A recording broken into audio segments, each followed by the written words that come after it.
मोदी ने जो वायदे देश के किसान के साथ किए थे, उन वायदों को पूरा करे, इसके लिए लगातार आज 2 महीने से ज्यादा समय हो गया, अलग अलग जगह पे बैठ करके जहां विरोध कर रहे हो, वहीं सिंगू के बॉर्डर पे, वहीं उसके साथ साथ गाजीपुर के बॉर्डर पे, बहादुरगढ़ के बॉर्डर के ऊपर लाखों लाखों की संख्या में किसान बैठ करके केंद्र की सरकार को केवल अपनी बात कह रहे हैं और ये कह रहे हैं कि जो अन्नदाता 80% इस देश में है, आप उस अन्नदाता को परेशान ना करें, आप उसको सुविधा देने की बजाय,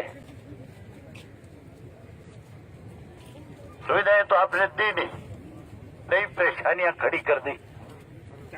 इसके लिए लगातार आप लोग जो है सरकार को आगाह कराने के लिए इकट्ठे होते हैं। बड़ी हैरानी की बात है, हमारे प्रदेश का मुख्यमंत्री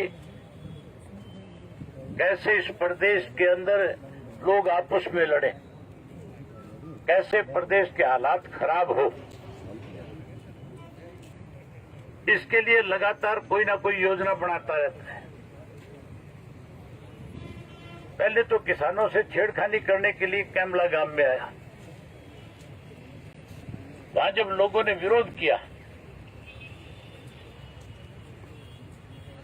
तो फिर इस 26 जनवरी की आड़ में जहां केंद्र की सरकार ने स्वयं सारी शरारतें करी, सोशल मीडिया के माध्यम से सारी बातों की जानकारी पूरे देश के लोगों तक पहुंची, इंटरनेशनल लेवल पे जब इनका असली चेहरा सामने आया तो कैसे लोगों का ध्यान बांटा जाए, इसके लिए नाम तो दिया कि आम लोग हैं जो विरोध करने के लिए आ रहे हैं, जो गांव के लोग हैं, कहा कि गांव के लोग जाकर के स्वयं धरने खाली करा रहे हैं।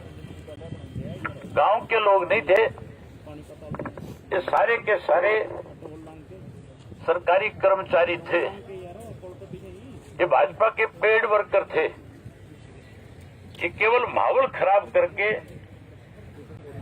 हमारे बीच में मतभेद पैदा करना चाहते थे। मैं बधाई देता हूं करनाल जिला के किसान भाइयों को कि जहां हजारों की संख्या में पुलिस खड़ी करके कहीं आपको कमजोर करने की कोशिश करी, आपने उससे बड़ी संख्या में इकट्ठे होकर के उस मुख्यमंत्री को एक बार फिर सबक सिखाने का काम किया जो आपको लड़ाने की कोशिश कर रहा था। साथियों, जब जब भी इस किस्म के आंदोलन होते हैं तो सरकार को आंदोलन करने वाले लोगों की बात को स्वीकार करना पड़ता है। हम कोई नाजायज मांग नहीं कर रहे, हम तो देश के प्रधानमंत्री से एक ही बात कह रहे हैं कि किसी भी संगठन ने आपको आकर के नहीं कहा था कि आप कोई कृषि के कानून बनाने का काम करो। आपने गलती करी, आप अपनी भूल को सुधारने का काम करो। आप किसान से माफी मांगो, काले कानून वापिस लो, नए सिरे से किसान को एमएसपी का कानून बना करके लागू करके इस देश के किसान को ताकतवर बनाने का काम करो। आज जहां किसान को परेशान किया जा रहा है, वही साथियों इस देश की सीमाओं पे रक्षा करने वाले उस नौजवान को भी परेशानी है, क्योंकि वो नौजवान कहीं और से नहीं आया। उस नौजवान ने भी किसान के घर में जन्म लिया है, वो उसी घर में पैदा होकर के इस देश की सीमाओं की सेवा करने में लगा हुआ है।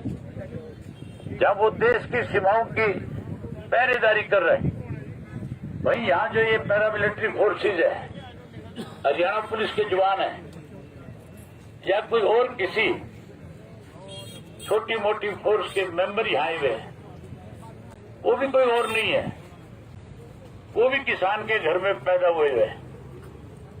वो भी आपके साथ है। जब आप तिरंगे के साथ अपनी बात रखोगे, वो भी आपके साथ खड़ा होने का काम करेगा। ये देश जवान का और किसान का है। देश के प्रधानमंत्री नरेंद्र मोदी शायद इस बात को भूल रहे हैं कि किसान और जवान दो अलग अलग नहीं, दोनों का रिश्ता एक है। किसी एक को कमजोर करने की कोशिश करेगा, दोनों इकट्ठे होकर के तेरी सरकार को उखाड़कर फेंकने का काम करेगा। मैं आप सबको इस बात के लिए एक बार फिर बधाई देता हूं कि आपने फिर से इस धरने को लगा करके फिर से यहां बैठ करके सरकार को सबक सिखाने का काम किया है। भाई 36 जात के लोगों का मन जीतने का काम किया, इसके लिए आपको बधाई है।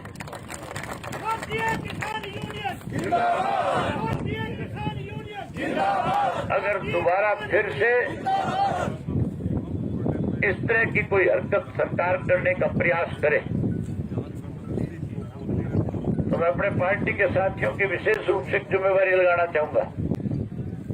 चौधरी देवीलाल ने सदा किसान के साथ खड़ा होकर के उनको न्याय दिलाने का काम किया, उनकी लड़ाई लड़ने का काम किया।